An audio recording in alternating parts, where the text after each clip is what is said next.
안녕하세요. 분홍이네 밥상입니다. 저는 오늘 이 연근을 준비했어요. 연근조림을 하기 위해서 연근을 준비했는데, 이 연근이 통통하게 생긴 요런 걸 3개를 준비를 했거든요. 이렇게 통통하고 잘록하게 생긴 게 암컷이라 그러거든요. 암연근인데 요거는 좀 쫀득한 맛이 나요. 그리고 이렇게 길쭉한 게 우리가 이렇게 팔처럼 길쭉한 게 있어요. 그런 거는 좀 수컷이라 그래서 그것도 또 맛있어요. 그건 아삭아삭하게 맛있고 또 특성이 있거든요. 이걸로 제가 오늘 연근조림을 한번 만들어 보겠습니다. 지금 흙이 다 묻어 있는 흙재로 온 이 연근인데 요걸 씻어서 껍질을 벗겨야 되거든요. 800g이던 연근이 이렇게 다 씻어내고 껍질을 벗기니까 700g으로 줄어들었어요. 이걸 이렇게 썰어 주는데 이거 썰 때는 이제 이렇게 0.6cm 정도로 두께로 이렇게 썰어 줍니다.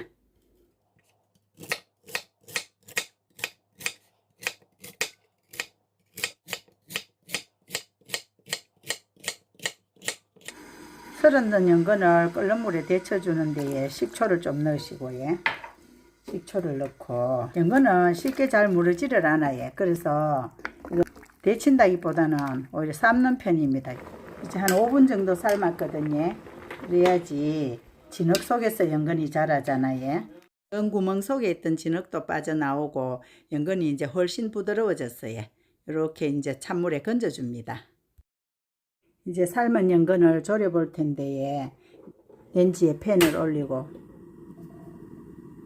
식용유 기름을 이렇게 둘러줍니다.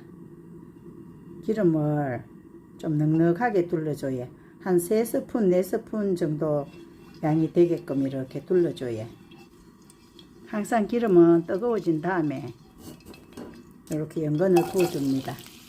아까 우리가 이렇게 삶았는 거거든요.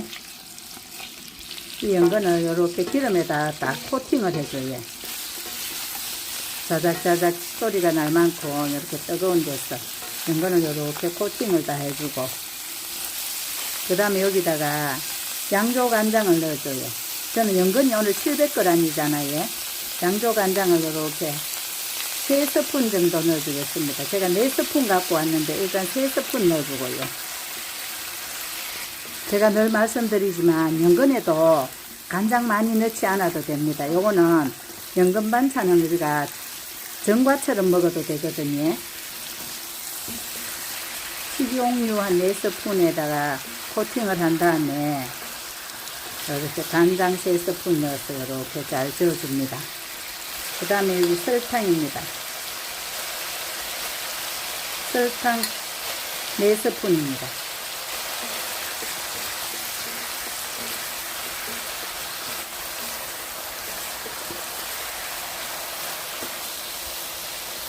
그 다음에 이제 물을 조금 둘러줘요.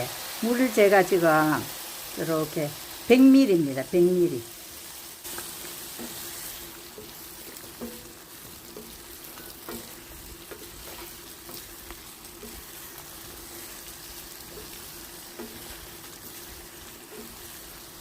연근이 아직 서그렁서그렁하게 거의 센 거거든요.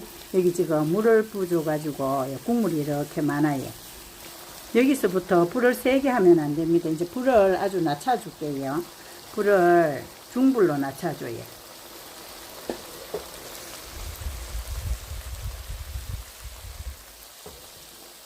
제가 연근조림을 여러 번 해볼 때마다 느끼는 건데, 특히 연근조림은 이렇게 인내심을 가지고 좀 시간을 두고 이렇게 졸여야지 제대로 되는 것 같았어요. 다 졸여진 다음에 여기 쫀득하게 잘 졸여져야지 두고 먹어도 물이 더 이상 생기지 않고 그 엿장에 반들반들하게 맛있게 먹을 수가 있더라고요. 제가 지금 불을 낮췄잖아요. 약간 중불 중에서도 약간 약한 듯한 중불입니다. 제가 요쯤에서 물엿을 넣어줍니다. 물엿이 지금 한 6스푼 정도 되거든요.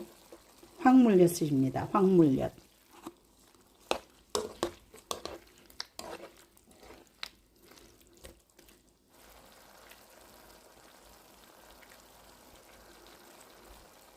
이렇게 양념 국물이 바글바글 끓고 있는데 가운데 물을 푸서 이렇게 끼얹어 줍니다. 근데 이 연근 반찬이 연근조림이 은근하게 이렇게 시간이 좀 필요한 것 같아요. 이렇게 졸이면서 이 양념물이 엿장이 졸여지면서 은근하게 졸여져서 연근의 수분이 또 빠져나오면서 이게 졸여지고 그러면서 시간이 갈수록 이 또 색깔도 나고 그렇거든요.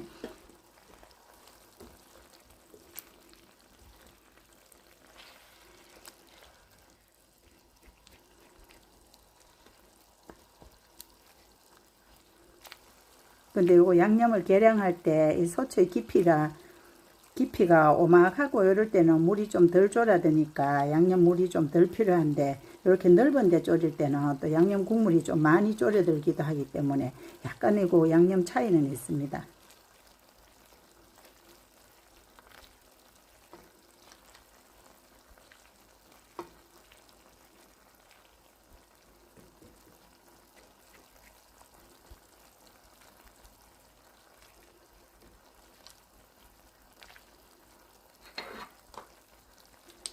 저는 여기 연근에 대추도 좀 넣을 거거든요.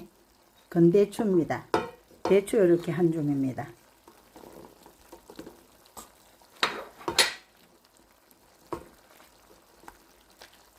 연근을 단시간에 엿장만 졸여진 채로 이렇게 바짝 졸여 놓으면 그 연근 안에 품고 있던 수분이 시간이 지나면서 또 빠져나와서 놔두면 있다 보면 물이 흥건하게 나와요. 그럼 다시 윤기 없이 되거든요. 처음에는 잘 된 것 같아도 조금 듣다가 보면은 그 연근에서 물이 나와서 좀 수분이 있고 헐렁하게 되는데 이렇게 좀 귀찮지만 시간을 두고 은근하게 이렇게 졸여서 두면은 시간이 지나도 그 엿장 묻어놓은 그 엿장만 그대로 연근을 간직하고 있기 때문에 우리가 보관하고도 쫀득하게 먹을 수 있더라고요.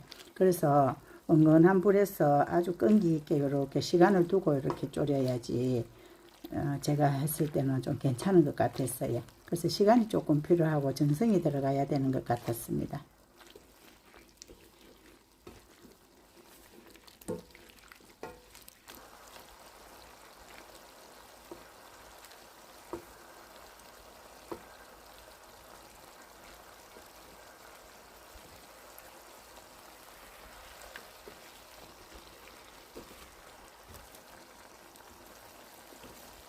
가끔씩 이렇게 섞어주면서 섞어서 또 이렇게 위치를 바꿔주고 이렇게 다시 또 이렇게 물을 끼얹어 줍니다.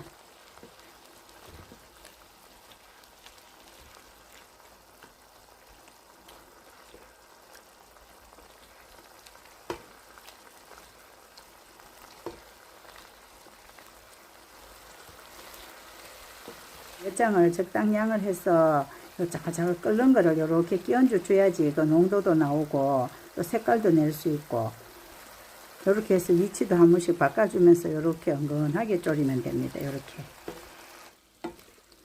시간이 지나면서 이렇게 연근의 윤기도 점점 나기 시작하고 엿장이 양도 많이 줄었거든요. 마지막에 제가 여기 생강즙을 한 스푼 그리고 미림 두 스푼입니다. 생강즙 한 스푼과 미림 두 스푼을 추가했거든요.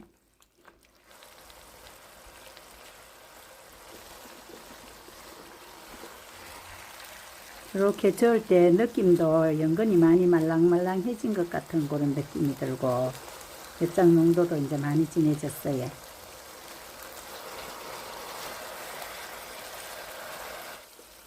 거의 다 졸여져서 색깔도 났고 농도도 거의 다 됐거든요. 잣을 좀 넣어줍니다. 잣을. 참기름도 한 방울 넣어주고요. 이렇게 거의 수분도 거의 졸았어요. 이렇게 아주 쫀득쫀득하고 짜지 않는 아주 맛있는 연근조림이 완성되었습니다. 오늘은 분홍이네 밥상에서 연근조림 맛있게 만들어 봤습니다.